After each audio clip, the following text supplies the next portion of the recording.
طبق اجماع قاطعی که وجود داره در آکادمیای غربی، متون تواریخ اسلامی و سیره رو، این که عرض می‌کنم در واقع تواریخ اسلامی عمدتاً فضای سیره فضایی است که اهل تسنن متکفل در واقع تدوین و تصنیفش بودن و اصطلاحاً میگن استیت اسپانسرد بوده، یعنی دستگاه خلافت مستقیما پشت این قضیه بوده و اسپانسرش بوده.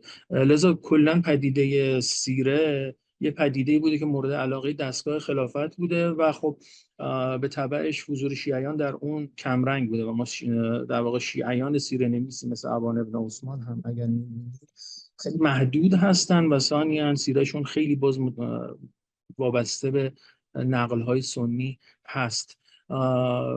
لذا این که عرض می‌کنم در واقع تواریخ اسلامی منظور بیشتر محدوده و منابعی است که توسط اهل سنت تولید شده.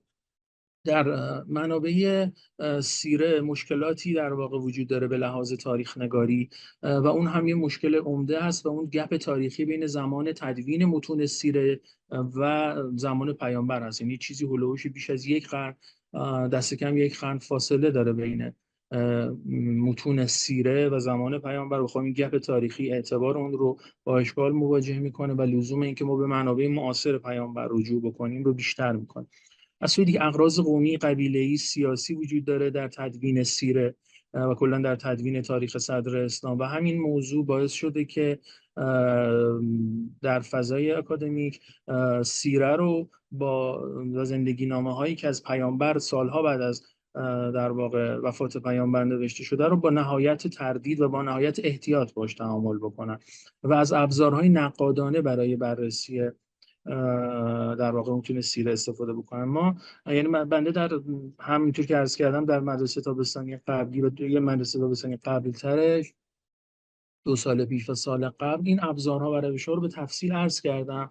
یکی از اون روش‌هایی که مورد استفاده میتونه قرار بگیره روش نقد فرم، نقد ساختار، حالا ترجمه دقیقش رو نمیدونم ولی فرم کریتیسیزم هستش و این روشی است که متکفل و در واقع عهده‌دار وجود المان‌های داستانی در روایات تاریخی میشه. یعنی اگر ما روایات تاریخیمون وارد حوزه داستانگویی بشن و شروع کنن به قصه گفتن و به جای تاریخ گویی و شرح وقایع شروع بکنن به قصه گویی و اگه از یه داستان دیگری اقتباس و الهام بگیرن، این رو باسی در واقع با روش فرم کریتیسیزم بررسی میکنیم.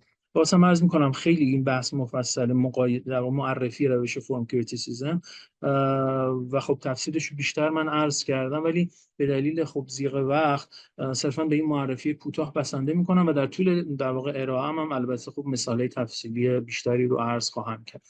اما روش فرم کریتیسیزم و آشکارسازی الهام‌ها و اقتباس‌های موجود در متون تاریخی و متون سیره باز شاخه‌های مختلفی داره. یه شاخش اینه که ما الهام گرفتن متون عربی رو از یکدیگر آشکار کنیم. مثلا فلان داستان سیره از داستان دیگری اقتباس می‌کنه. مثلا حالا من سعی کردم نشون بدم که مثلا داستان جنگ بدر در حمله به کاروان جنگ بدر الهام گرفته از داستان حمله به کاروان دوران جاهلیت در داستان‌های ایام العرب هست که بیان شده مثلا اونجا به کاروان‌های نعمان ابن منذر پادشاه هیره در دوران قبل از اسلام حمله می‌شده و این روایت جاهلی داستان جنگ بدر رو مورد از تأثیر قرار داد.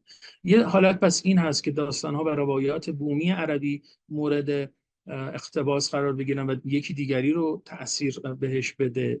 یه حالت دیگه این هستش که روایات یهودی مسیحی و در واقع ترادیشن ها و سنت یهودی مسیحی بیاد و متون سیره رو در واقع مورد الهام قرار بده. در خصوص این که متون یهودی مسیحی منبع الهام و اقتباس بشه برای منابع سیره، ما 2 تا شاخه اصلی داریم. یعنی در فضای اکادمیک و تحقیقات گذشته 2 تا شاخه در واقع تقسیم کردن این نوع الهام و اقتباس ها رو. یکی در واقع منابع الهام بیبلیکال برای داستان‌های سیره و دیگری منابع الهام لیتانتیک برای داستان‌های سیره.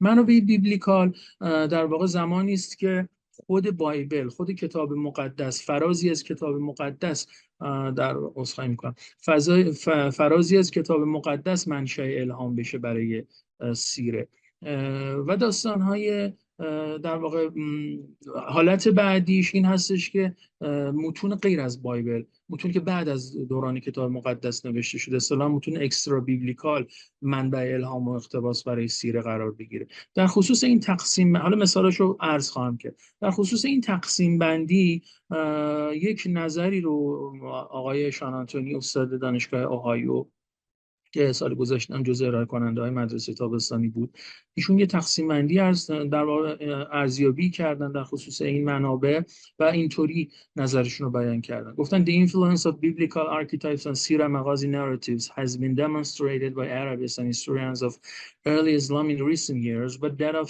late antique hagiography has been neglected with a few notable exceptions.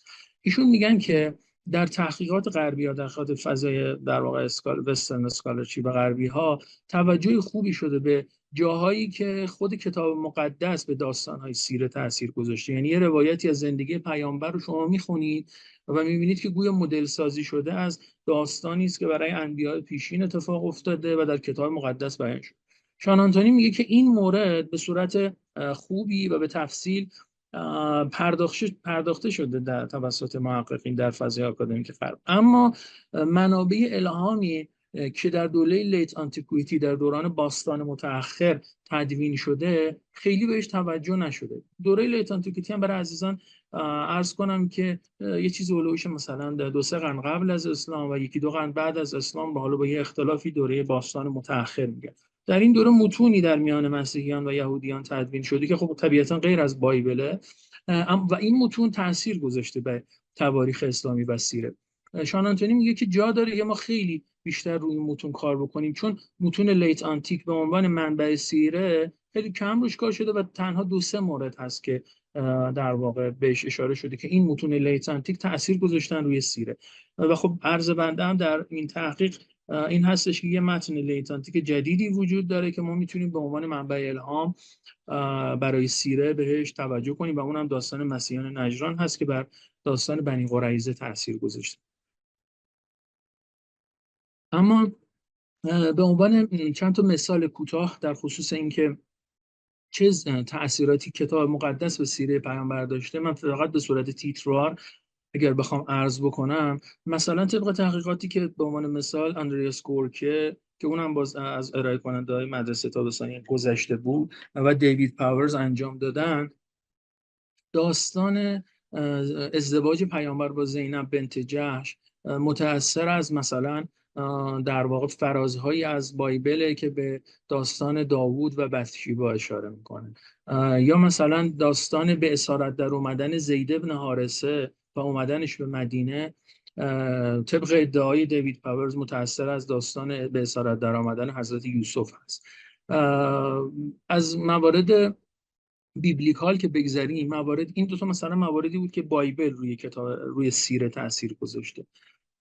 موارد دیگه وجود داره در خصوص اینکه متون لیت آنتیک و متون مسیحی یهودی لیت آنتیک به سیره تاثیر گذاشته که من حالا 1-2 موردش رو عرض میکنم تا برسیم به در واقع موردی که خودم در صدد بیانش هستم، یعنی داستان بنی قریظه.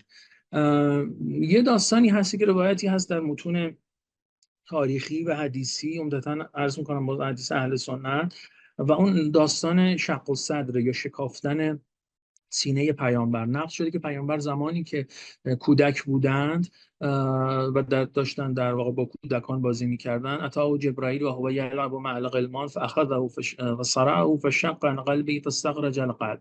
پیامبر داشتن با بچه‌ها بازی میکردن، جبرائیل میاد پیامبر رو میگیره و سینه پیامبر رو میشکافه و قلب پیامبر رو خارج میکنه. فاستخرج منه علقه ثم قال هذا حظ الشیطان منک. اون علقه رو، لخته خون رو خارج میکنه و به پیامبر جبرائیل میگه که این بهره شیطان از توه. ثم غسله فی طست من ذهب بماء زمزم ثم لعمه ثم عاده الی مکانه. و جبرائیل میاد قلب پیامبر رو در یک تشتی میذاره، با آب زمزم شستشو میده و در جای خودش قرار میده و این رو حتی حالا در متون کلامی جزء ارهاصات النبوه هم بیان کردن، یعنی مثلا گفتن این از نشانه های پیامبری پیامبر بوده. و خب بحث های دامنه‌دار کلامی اعتقادی حول این قضیه بوده که حالا مثلا چه در میان خود اهل سنت و چه در شیعه که این آیا مثلا با اسمت پیامبر منافی هست یا نیست و مطالب این چنین. اما نکته قضیه این هستش که در فضای اکادمیک با روش فرم کریتیسیزم که این داستان رو بررسی کردن، خب طبیعتا این بحث‌های مربوط به اسمت اونجا وجود نداره. ولی محقق معروف آقای هوروویتس چیزی هولوش یک سده قبل این قضیه رو متوجه شد که این اپیزود از زندگی پیامبر بسیار شبیه و حتی میشه گفت عیناً کپی برداری شده از زندگی نامه یا ویتا به معنی زندگی نامه یک قدیس کلیسای قبطی هست در مصر در قرن 4 میلادی، یعنی چیزی هلوش 2 قرن در واقع 2.5 قرن قبل از اسلام که در خصوص او همین داستان هست. حالا من متنش رو سریع میخونم. Now I looked and saw a man radiant with glory standing beside me. این قدیس در واقع در زندگی نامش اومده که در یک دورانی من یه مرد درخشانی رو نورانی رو در روبروی خودم دیدم. He stretched his hand over me and he cut open my side with a knife.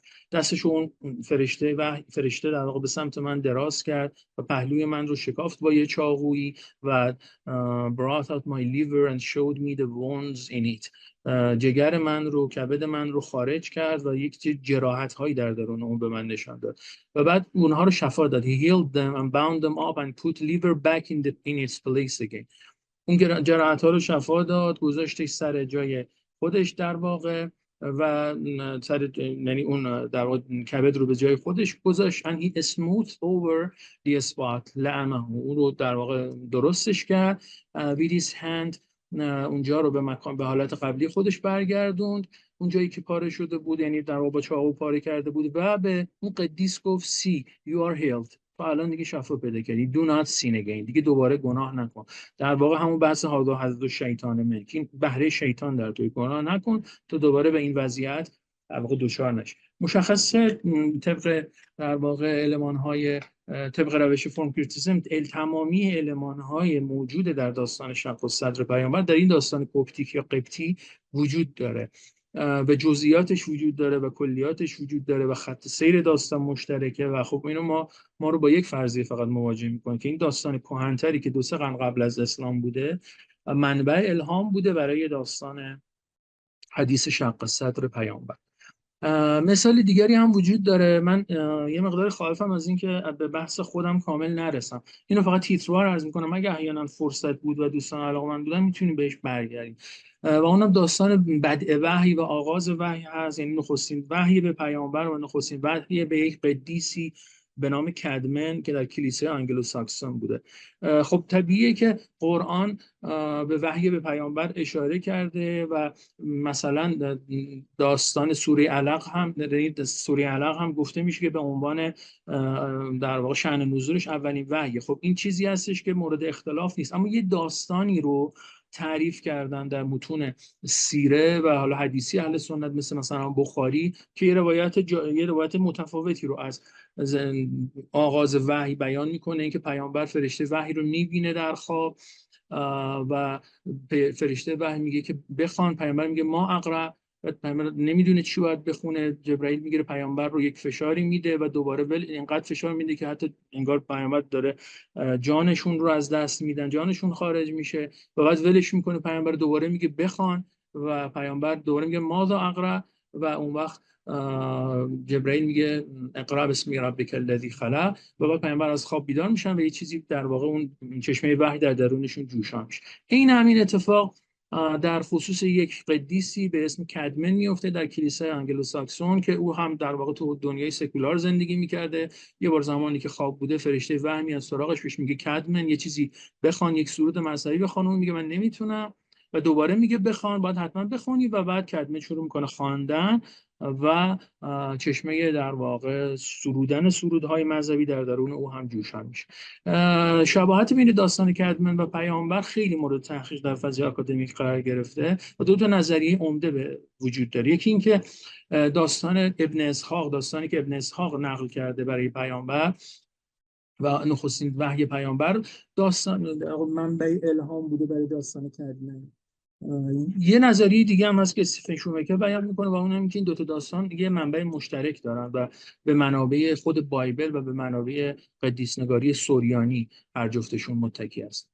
من اینها رو وارد جزئیاتش نمیشم، خیلی بحث داریم، مفصل هست، من صرفا کلیتش رو گفتم و خواستم در واقع بگم که ما یک چنین منابعی رو هم داریم. یعنی یه جایی هستش که متونی که در همون اوان دوران لیت آنتیکویتی، دوران باستان متأخر تدوین می‌شدن، اینها تأثیر گذاشتن روی سیره. دلیلش هم حالا به تفصیل بعدا عرض خواهم کرد. واقعا دلیلش اینه که خب خیلی از افرادی که در کسوت قصاص بودن یا قصه گوها بودن، اینها اصلا ژانر سیره نبوی رو شکل دادن و اینها خیلیشون داره پیشینه یهودی مسیحی بودن، خیلیشون زبانهای کتاب مقدس مثل سوریانی آرامی رو میدونستن و لذا و در حالی بوده که بقیه مخاطبای عربشون نمیدانستن این زبانها رو و به اون منابع یهودی مسیحی دسترسی نداشتن. لذا اگر یه اپیزودی از یک داستان یهودی مسیحی رو یکی از این قصاص برمی‌داشت و به جای شخصیت‌های اصلی پیامبر و یاران پیامبر رو میذاشت، خب اینا واقعا متوجه نمی‌شدن و به عنوان سیره پیامبر و